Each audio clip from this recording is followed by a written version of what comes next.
Olá pessoal, tudo bom? Então eu vou gravar aqui para vocês essa aula que eu fiquei devendo aqui do treinamento concorrente e para a gente estar fazendo essa discussão eu vou estar usando dois artigos, tá?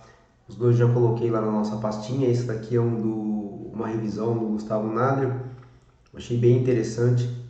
Foi uma revisão aí publicada numa edição especial da Medicine Science 2006, que foi o ano também que eu comecei a estudar mais essa parte aí do treinamento concorrente, que o pessoal chama, né?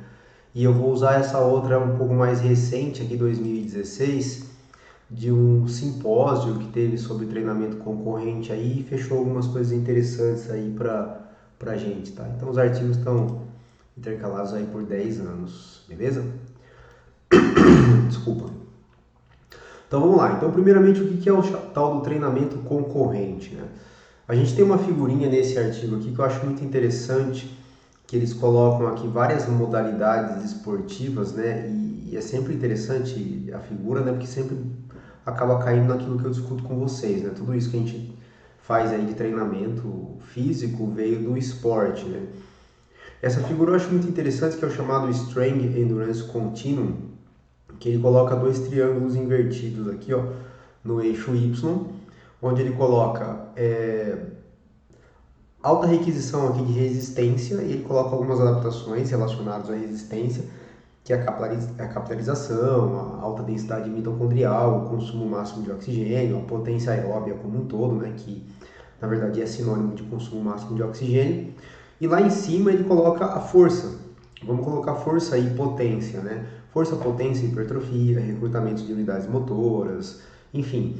Aqui ele está colocando, ele vai distribuir para a gente algumas modalidades esportivas aqui, força e aqui resistência. O contínuo Strength Endurance é muito interessante por esse contexto. E aqui no eixo X ele coloca duração dessas modalidades que ele vai estar distribuindo aqui. É lógico que esse modelo é totalmente hipotético, tá? Não interpretem ao pé da letra em relação aqui, ó, se está certinho no eixo X, está certinho no eixo Y, se você colocaria mais para cima, mais para baixo, tá? Ele é totalmente hipotético, ele não tem números que não sejam aqui codificação de tempo. O resto é meramente hipotético, mas é uma distribuição muito bem formulada. Então vamos começar aqui, ó, por essa modalidade que ele colocou aqui no eixo, lá no cantinho direito do eixo X, ó, maratona, mais de 2 horas. Né? Tem o desafio aí de bater a maratona para menos de 2 horas. Um queniano conseguiu. Então vamos encarar que qualquer pessoa que a gente vai treinar vai fazer efetivamente aí a maratona para mais de 2 horas, ok? Então nesse caso, quando você tem esforços de alta duração, de uma duração um pouco mais elevada, você precisa de metabolismo aeróbio muito bem desenvolvido, você precisa ter uma alta taxa de oxidação de ácidos graxos, e para você ter isso, é o que a literatura consolida como adaptações ao treinamento de endurance. A resistência é a capacidade física predominante em uma prova dessa, como a maratona. Precisa ter muita densidade capilar, mitocondrial, muito consumo máximo de oxigênio, uma boa capacidade de tamponamento, de oxidação de carboidrato, de ácido graxo como um todo, ok? Aí a gente entra na parte de como essas adaptações elas são sinalizadas, como elas são induzidas aí no nosso organismo, ok? E aí a gente vai ter especificamente aqui, ó, na parte aí do treinamento de força e potência, a gente vai ter aqui, por exemplo, o levantamento olímpico, ok? Então ele colocou aqui pra gente o levantamento olímpico como uma modalidade esportiva, onde a gente tem muita requisição de força e potência, mas aí já a duração dos esforços, todo mundo já deve ter assistido uma prova do esporte levantamento olímpico, hein, por favor. Todo mundo já deve ter assistido uma prova onde os atletas têm lá uma tentativa para estar fazendo efetivamente lá o levantamento, tem regras, tem bem estabelecidas, ele pede uma carga, enfim. Especificamente os esforços, quando o atleta faz, eles são esforços de curta duração. Mas o atleta precisa de muita força e potência, então por isso que o levantamento olímpico ele foi colocado especificamente aqui, ó, no cantinho próximo aqui do eixo X, do eixo Y. São esportes que têm pouquíssima duração, né, esforços de pouquíssima duração, mas tem muita requisição de força e potência. Então, não sei se todo mundo entendeu os dois opostos que eles colocaram aqui, o levantamento olímpico e especificamente a maratona. Consequentemente, você vai ter adaptações que são aí diferentes dessas modalidades aí esportivas, ok? Então aqui especificamente, aí ele distribuiu para a gente outras modalidades, o powerlifting, o remo, o rugby, decathlon, o atletismo, onde que vai estar o atletismo aqui? Tem várias provas especificamente do atletismo, onde você pode ser atleta de 100 metros, pode ser atleta de maratona, você pode ser atleta de 10K, o futebol aqui, por exemplo, que tem uma requisição de força e potência, mas também tem que ter resistência. Ou seja, o que ele quis dizer com essa figura aqui pra gente? Existem modalidades esportivas que você não vai treinar puramente uma capacidade física, como é o caso do levantamento olímpico, ou o caso da maratona, que só treina resistência, e aqui que só treina força e potência. Tem algumas modalidades, as chamadas modalidades aí intermitentes, onde você vai ter requisição tanto de força como também de resistência. E aí nesses esportes você pode estar tendo o chamado efeito do treinamento concorrente. Outra coisa interessante que ele coloca nesse artigo aqui, ó, é esse estudo. Esse estudo aqui, ó, coloquei em grifadinho aqui, ó. Um estudo publicado na década de 80 por um pesquisador chamado aqui, ó, Robert Hickson, que foi o primeiro artigo com treinamento concorrente publicado aí na literatura. Ele teve uma dúvida, né? Toda pesquisa vem de uma dúvida, e a dúvida dele foi o seguinte: será que se eu colocar treinos de endurance junto com treinos de força e potência, esses treinos de endurance prejudicam a minha força e potência? Então, nesse modelo experimental aqui, ó, bem rudimentar mesmo, na década de 80, foi o primeiro artigo de todos com treinamento concorrente, ele fez a seguinte pesquisa. Ele colocou um grupo para fazer treino de força, até assim por ser um artigo muito rudimentar, o primeiro não tem uma descrição muito bem definida do que era feito de força, o que era feito de endurance. Esse grupo aqui só fez treino de força. Aqui no eixo X, no eixo Y, a gente tem aqui a força deles no exercício de agachamento. Aqui então interpreta como tendo um teste de 1 RM. E aqui a duração do estudo, que foi de 10 semanas. E aqui um grupo que só fazia treino de endurance, onde foi avaliado pré e pós. E um grupo que fazia a rotina de treino de força e mais a rotina do treino de endurance, que foi o que é chamado hoje, aí de treinamento concorrente. Então aqui já tem uma coisa interessante, né? As pessoas colocam que o treinamento concorrente é um tipo de treino. Não. Treinamento concorrente é um fenômeno, onde você tem concorrências pelas adaptações induzidas pelo treino de força e concorrências, adaptações induzidas pelo treinamento de endurance. O treinamento ele é de força ou ele é de endurance, ele é força, potência, velocidade, resistência, tá? E se você vai ter concorrência adaptativa entre esses treinos é outra história. Então o treino é de força, o treino é de endurance. Concorrência adaptativa é um fenômeno que a gente tem quando a gente mistura vários métodos de treinamento, seja numa sessão, seja num microciclo, seja num meso, seja num macro. Então aqui nessa pesquisa original ele viu uma coisa que é um fenômeno que foi observado em várias outras pesquisas, né? Em algumas, né, para falar a verdade. Quando o indivíduo começa a fazer treino de força, quando um grupo de indivíduos começa a fazer treino de força em conjunto com treino de endurance, chega em algum momento que essas adaptações ao treino de força, elas começam a ser atenuadas. Então a máxima que a gente tem no treinamento concorrente, né, é que sempre o treinamento de endurance ele traz um prejuízo adaptativo ao treinamento de força e potência. Essa é a primórdia e básica aí do treinamento concorrente especificamente, ok? E aí no artigo ele vai discutir algumas coisas interessantes. Quais são os mecanismos, né? Por que isso daí acontece? Quais são os possíveis mecanismos de interferência do treinamento de endurance sobre o treinamento de força e potência? Então aqui a gente vai ter alguns mecanismos que eu acho muito interessante esse paper, porque ele coloca muito bem. Um componente neural, um componente relacionado aos substratos energéticos, que é a baixa concentração de glicogênio, Um componente relacionado a uma interconversão entre tipo de fibra, entre isoforma de miosina de cadeia pesada especificamente. O chamado overtraining, né, que é quando você começa a ter uma queda mais acentuada do desempenho, especificamente induzido por várias e várias sessões. E o turnover proteico, que foi muito explorado em vários papers. Talvez esse seja o mecanismo mais explorado, que é o que eu vou mostrar para vocês aí daqui a pouco, tá?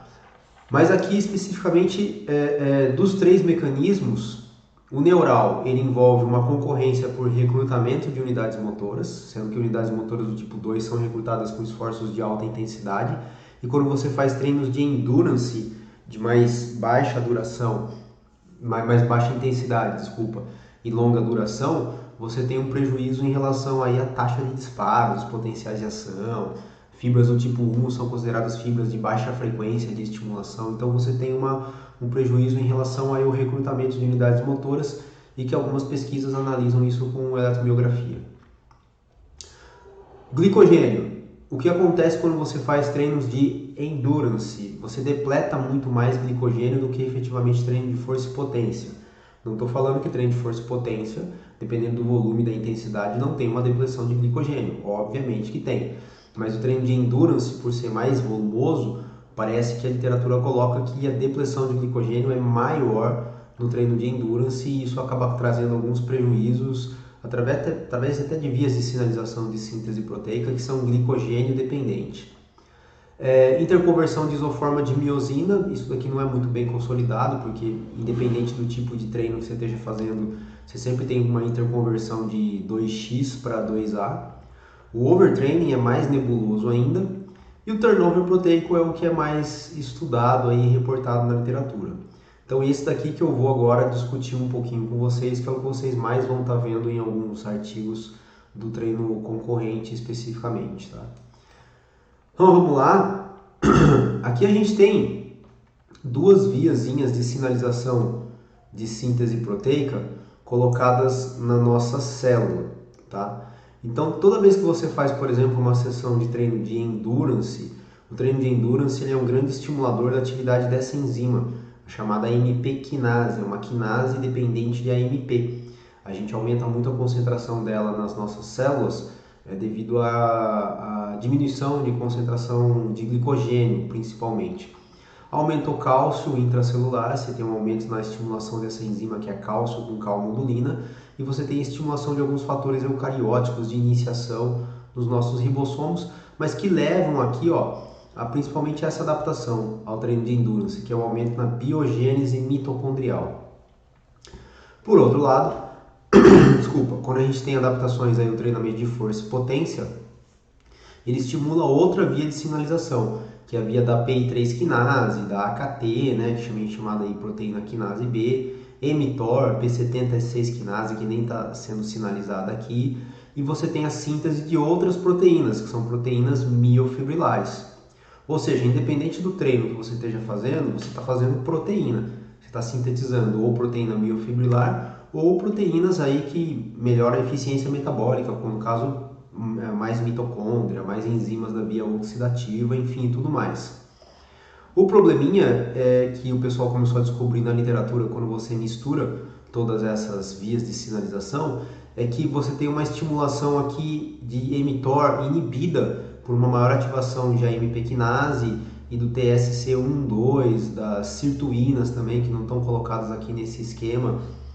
Mas assim, por isso que o treinamento, essa é uma das justificativas que o pessoal usa para colocar do porquê que o treinamento de endurance, ele especificamente ele inibe algumas adaptações ao treinamento de força e potência. Então essa tem sido uma das principais hipóteses, né? O turnover proteico foi muito explorado em vários artigos, desculpa, para exemplificar especificamente o porquê que você tem adaptações atenuadas no treinamento de força e potência induzidas quando você faz treino de endurance, ok?